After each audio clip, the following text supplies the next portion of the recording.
What's going on, YouTube fam? It's your boy, the wisest, most powerful of all nerds, Brimeezus.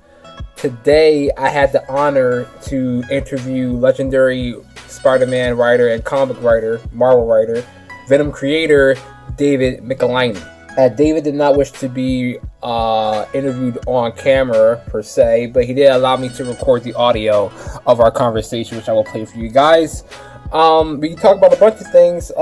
Interesting enough, I didn't get this on the audio, but David actually lives in Delaware, so that is really awesome. I didn't know all this time he lived in Delaware. I wish I had more time to reach out to him. Secondly, if you're not familiar with David's work, I'll post some reading recommendations in the description below, such as his works with Venom, Amazing Spider-Man Q300, and other Spider-Man reading recommendations. By the way, the Amazing Spider-Man issue 799 just came out today. It was amazing. I can't wait for Amazing Spider-Man issue 800, which would be Dan Slott's last issue. Links will be in the description below. Without further ado, I will get to the interview. Hi guys, it's your boy Brimeezus, the wisest and most powerful of all nerds. I'm here with legendary writer himself. This cannot be understated. David Michelinie, I'm saying that right? That's Michelinie? It's Michelinie. It's a hard Michelinie, excuse me. It looks French, but it's Italian. Okay.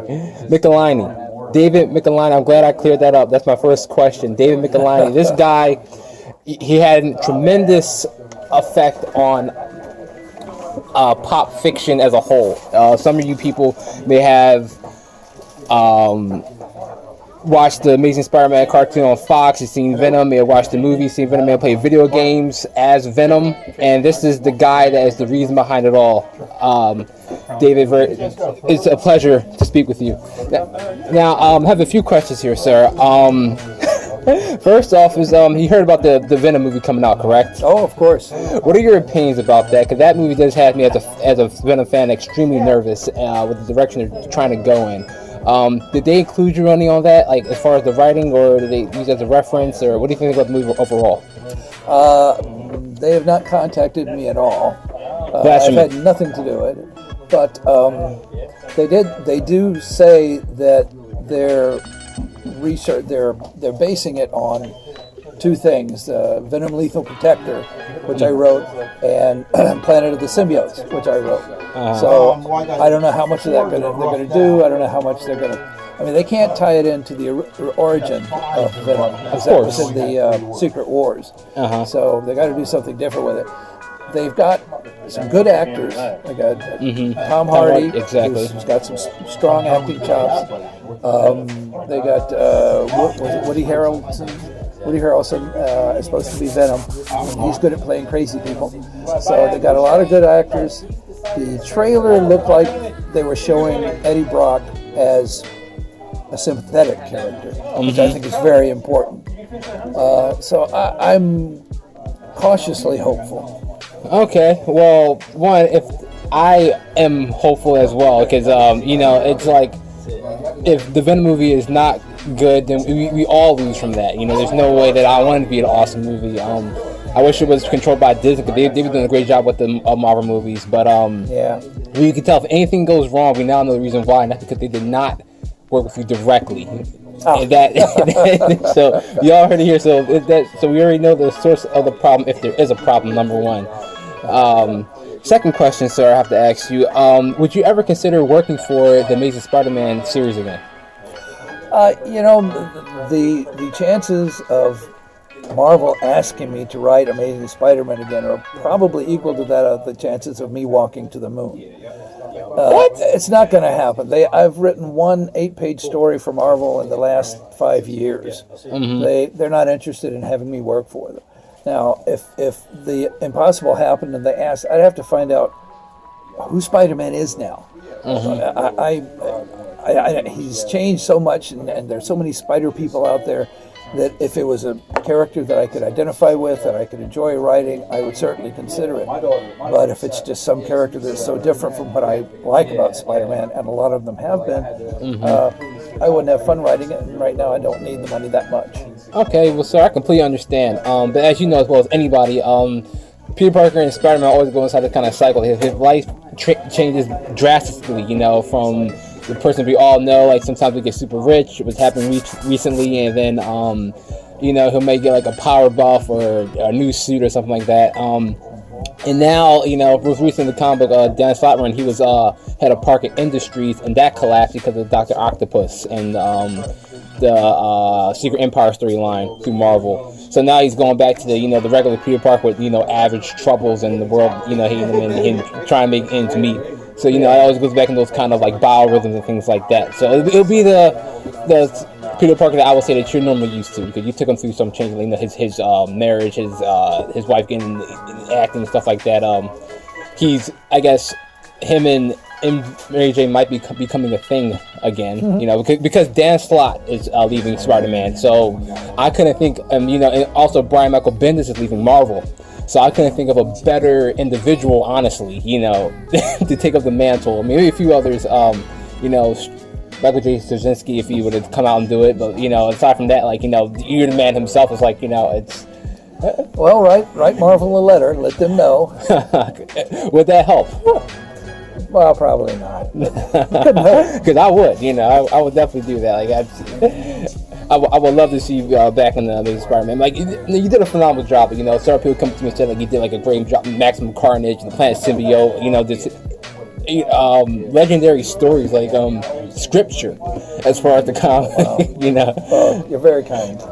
I wouldn't even say that this kind. I mean, like, you know, honestly, you hit some, like, if Spider-Man was a spinal cord in the comic books, like, you definitely are responsible for a lot of the vertebrae that are keeping it, you know, from being paralyzed. That's a very interesting description. I can't school. I really, because I'm not just saying it just to, like, you know, pander you, sir, but honestly, like, you know, the Venom, you know, the him having the symbiote, all the things, the Carnage, all those things, we cannot imagine where would Spider-Man be today wasn't for that. I really can't imagine. Like, that just, it was so pivotal to Spider-Man's development. Oh, thanks. I appreciate it. Also, another couple of other questions. I have to know who is your favorite comic book character? Do you have one? Well, I'd have to break that down into 3 parts. That's First awesome. off, my favorite comic book that I've ever written was something called the Boz Chronicles, which I created and owned and wrote for Marvel's Epic line. Okay. That's the most fun I've ever had. Now, of the characters that I've created myself, well, probably Venom. Okay. Because he's a lot of fun. Awesome. That's very justifiable, sir. I can really argue that. Then the third part would be what's my favorite character that I haven't created, and that would probably have to be Spider-Man, with Iron Man coming in close second. Yeah, that'll be my close second too, sir. I think we were on the same kind of wavelength. Growing up being Spider-Man, I came to this comic shop because I was 12, I'm about almost 27 now. I will always read Spider-Man. My brother would collect Iron Man comic books. So we're just kind of cross-reads and that kind of way. Yeah, so, you know, and he also read for Iron Man as well. So, that is true, I believe, right? A few Iron Man stories? What about it? Me? Yes, you read for Iron Man? I wrote a couple of 2 series. Yes. About 80-some-odd issues. Yeah, so, you know, it's definitely been a huge impact on my life, you know, reading some of your work, reading Spider-Man and all that type of stuff. By the way, sir, do you have another question? Who would be some of your favorite writers in comic books, besides yourself? I haven't read a lot of comics in the last 15 years or so, since I've kind of been shoved out. So, who would I like? I don't know. Oh, gosh. I have to think. I mean, well, the old guys like me, I mean, Len Wein was Biggie. His Swamp Thing was just wonderful. And Jerry Conway is Jerry Conway, my favorite Spider-Man. Too. Yeah. Of course, Stan Lee started it all. You got to give him credit.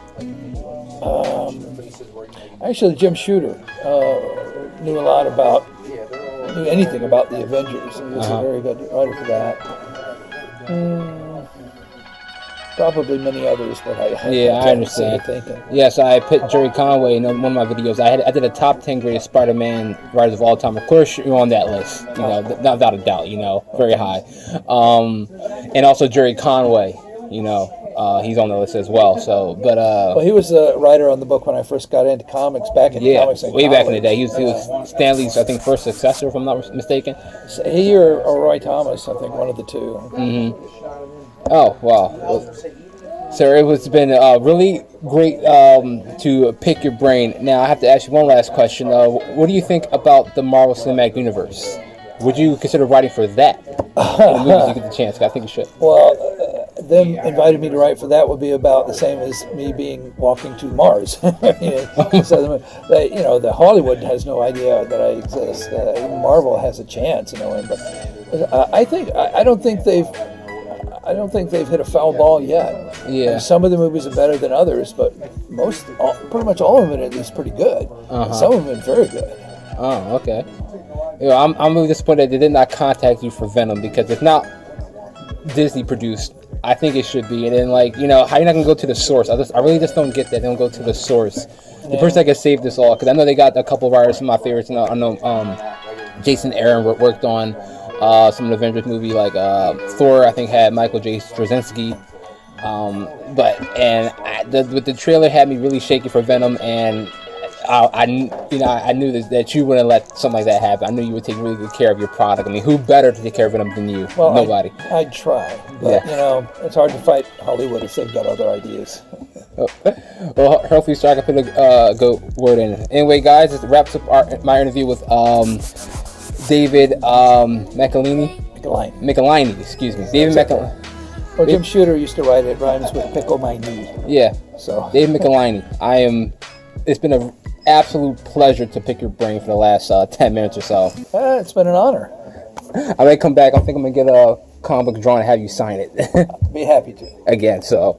Anyway, guys, that wraps up this episode. I will see you guys next time. Thank you very much, sir.